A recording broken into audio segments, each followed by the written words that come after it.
اعوذ باللہ من الشیطان الرجیم بسم اللہ الرحمن الرحیم السلام علیکم ورحمۃ اللہ وبرکاتہ۔ تیسرے مشرکین ہیں مشرکین بالملائکہ۔ یہ مشرکین کون تھے اور ان کا عقیدہ ملائکہ کے بارے میں کیا تھا؟ قرآن مجید نے کون سے طریقے سے ان پر رد کیا ہے؟ یہ تین مباحث ہوں گے انشاءاللہ۔ کون تھے جو یہ کام کرتے تھے؟ ایک تو سابعین تھے جن کو روحانیات بھی کہتے ہیں، یہ عقیدہ ان کا تھا۔ اسی طرح ابراہیم علیہ السلام کے قوم میں بھی یہ عقیدہ تھا، مشرکین عرب میں بھی تھا، یہ یونان سے لیا گیا تھا، صرف نام میں فرق تھا۔ وہ اسے عقول المجردہ کہتے ہیں یونان والے۔ اللہ نے پہلے عقل اول کو پیدا کیا ان کے مطابق، پھر بعد میں 10 عقل بن گئے، یہ ان کا عقیدہ تھا۔ عقل فعال جو ہے اس نے پھر دنیا پیدا کی۔ اسی طرح کے کفریات ہے عقول المجردہ میں، فلاسفہ کا کفر ہے یہ، وہ ملائکہ کو مانتے نہیں تھے مگر اسے عقول المجردہ ملائکہ کو کہتے تھے۔ نفوس صافیہ، وہ دنیا کے خالق مانتے تھے ان کو۔ یہی لوگ اصل میں تھے مشرکین بالملائکہ۔ یہ بہت گزرے ہیں دنیا میں، سابعین میں، یونان میں، ابراہیم علیہ السلام کے قوم میں، مشرکین عرب میں بھی، جسے قرآن پاک واضح فرماتا ہے، اور ان کے عقائد کو بھی۔ سابعین میں جو روحانیات والے ہیں ان کے مختلف عقائد تھے، ان سے متعلق ایک عقیدہ یہ بھی تھا کہ ملائکہ غیب کا علم رکھتے ہیں، غیب دان ہوتے ہیں، ان میں تقویت بہت زیادہ ہے، تصرف کر سکتے ہیں، چونکہ ہم اللہ تعالیٰ کے دربار تک رسائی حاصل نہیں کر سکتے، چونکہ درکار ہے تو یہ ملائکہ ہمارے لیے وسیلے ہے۔ بعض لوگوں نے ان کے اشکال بنائے، ابن کثیر نے سورہ زمر میں لکھا ہے، سورہ انعام میں بھی لکھا ہے، اشکال بنائے تھے ملائکہ کے سفارش کے لیے، وسیلے کے لیے، کہ ہم ان کے بندگی کریں گے تو یہ ہمارے حاجات اللہ تعالیٰ سے پورے کرائیں گے۔ مشرکین عرب کا ایک عقیدہ ملائکہ کے بارے میں یہ تھا کہ یہ بنات اللہ ہے، ابن کی طرح یہ بیٹیاں بھی ہے۔ دوسرا عقیدہ یہ تھا کہ ملائکہ کو معبود مانتے تھے، عبادت کرتے تھے۔ تیسرا عقیدہ یہ تھا کہ ملائکہ کو مؤنث کہتے تھے، کہ یہ زنانہ ہے، مرد نہیں ہے۔ ان لوگوں پر قرآن پاک مختلف تعبیرات سے رد کرتا ہے، ان کے عقائد و ذکر کیے گئے ہیں۔ نمبر 1 یہ کہ اللہ کی طرف نسبت کرتے ہیں کہ یہ ملائکہ بنات اللہ ہے، اللہ کی بیٹیاں ہے۔ ان کے عقیدے کے مطابق قرآن کریم میں 6 بار ذکر ہے، سورہ انعام 100 نمبر آیت میں، مختصر طور پر وَخَرَقُوا لَهُ بنینا و بنات بغیر علم۔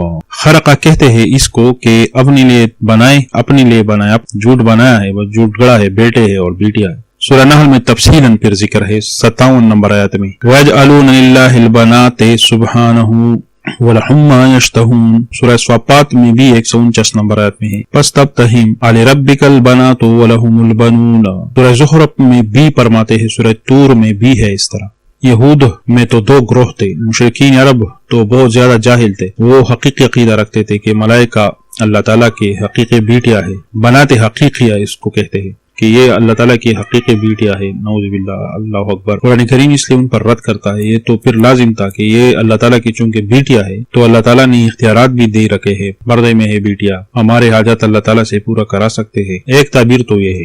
دوسرا جو رد کرتا ہے قرآن کریم اس بات پر کہ ان کا عقیدہ یہ تھا کہ ملائکہ اناث ہے، سورہ بنی اسرائیل 40 نمبر آیت، وَاتَّخَذُوا مِنَ الْمَلَائِكَةِ إِنَاثًا 40 نمبر آیت۔ اس طرح سورہ نساء 117 نمبر آیت میں إِن يَدْعُونَ مِن دُونِهِ إِلَّا إِنَاثًا۔ سورہ صافات اور سورہ زخرف میں تشریح ہے۔ پھر سورہ صافات 150 نمبر آیت میں أَمْ خَلَقْنَا الْمَلَائِكَةَ إِنَاثًا وَهُمْ شَاهِدُونَ۔ سورہ زخرف آیت نمبر 19 میں وَجَعَلُوا الْمَلَائِكَةَ الَّذِينَ هُمْ عِبَادُ الرَّحْمَنِ إِنَاثًا، کہتے ہیں کہ ملائکہ زنانہ ہے، مؤنث ہے۔ تیسرے تعبیر ان کا عقیدہ تھا کہ ملائکہ اللہ تعالیٰ کا جز ہے، سورہ زخرف میں 15 نمبر آیت میں یہ ہے ذکر ہے، اس پر رد ہے۔ وَجَعَلُوا لَهُ مِنْ عِبَادِهِ جُزْءًا إِنَّ الْإِنسَانَ لَكَفُورٌ مُبِينٌ۔ چوتھا تعبیر زجر ہے ان کی عبادت پر، یعنی ملائکہ کی عبادت پر۔ کچھ لوگ ملائکہ کی عبادت کرتے ہیں، کبھی کبھی جنات تو ظاہر ہو جاتے ہیں اور کہتے ہیں جبریل ہوں میں، تم نے جو مجھے مدد کے لیے پکارا تھا حاضر ہوا۔ کبھی خواب میں آ جاتے ہیں، ان کو یقین ہو جاتا ہے کہ بھئی ملائکہ واقعی مدد کرتے ہیں۔ سورہ سبا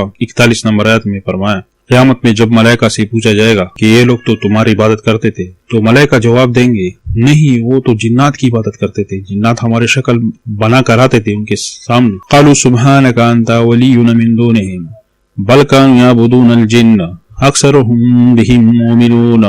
سورہ زخرف میں بھی رد ہے ان کی عبادت پر کہ یہ ملائکہ کی عبادت کرتے ہیں۔ دلیل کیا دیتے ہیں کہ بس اللہ تعالیٰ کی مرضی ہے اس لیے ہم ان کی عبادت کرتے ہیں، لو شاء اللہ ما عبدنا من دونہ من شیء۔ پانچواں تعبیر یہ ہے کہ ملائکہ شفعاء مانتے ہیں، شفعاء خدا نہیں مانتے مگر سفارشی مانتے ہیں، کہ بھئی اللہ کی دربار میں یہ ہمارے بات منوائیں گے، حاجات پورے کرواتے ہیں۔ یہ سورہ نجم میں رد کیا گیا ہے، کم من ملک فی السماوات لا تغنی شفاعتهم شیئا الا من بعد ان یاذن اللہ لمن یشاء ویرضی 26 نمبر آیت.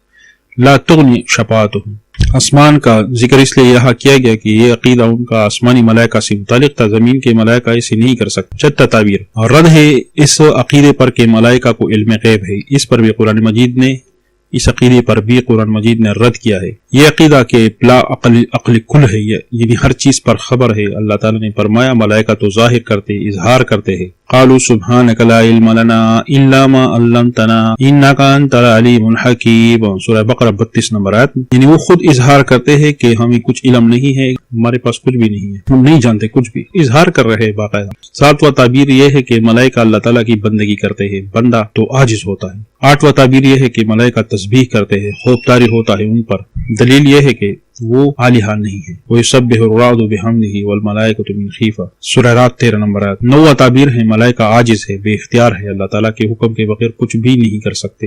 وَهُمْ بِأَمْرِهِ يَعْمَلُونَ، 27 نمبر آیت سورہ انبیاء میں. وہ اللہ تعالیٰ کے حکم سے بھی بات بھی نہیں کرتے اور اسی کے حکم کی تعمیل کرتے ہیں. سورہ مریم 64 نمبر آیت میں نتنزل وما نتنزل الا بامر ربک، ہم بغیر، ان کا اظہار ہے کہ ہم بغیر اجازت کے زمین پر نہیں آ سکتے. پھر کس طرح یہ معبود اور الہ ہو سکتے ہیں؟ تو نہیں ہو سکتے، عاجز ہیں. تعویذ میں اکثر یا جبریل یا اسرافیل لکھتے ہیں یہ لوگ، یا اسرائیل نہیں لکھتے، کیونکہ ان کو پتہ ہے کہ یا اسرائیل لکھ دیا تو معاملہ خراب ہو جائے گا. یعنی یہاں بھی یہ پہل سرزد ہو رہا ہے. عامل حضرات تعویذ مصیبت دور کرنے کے لیے یہ لکھتے ہیں، سبب تعویذ مصائب وغیرہ سے یہ لکھتے ہیں یا جبریل یا اسرافیل. پناہ غیر اللہ سے لینا یہ بھی شرک ہے. مشرکین بالملائکہ پر بات ختم کرتے ہیں. انشاءاللہ جو مشرکین بالجن ہے، چوتھا قسم ہے، وہ اگلے درس میں انشاءاللہ اس پر بحث کریں گے. اللہ تعالیٰ آپ کا حامی و ناصر ہو. السلام علیکم ورحمۃ اللہ وبرکاتہ.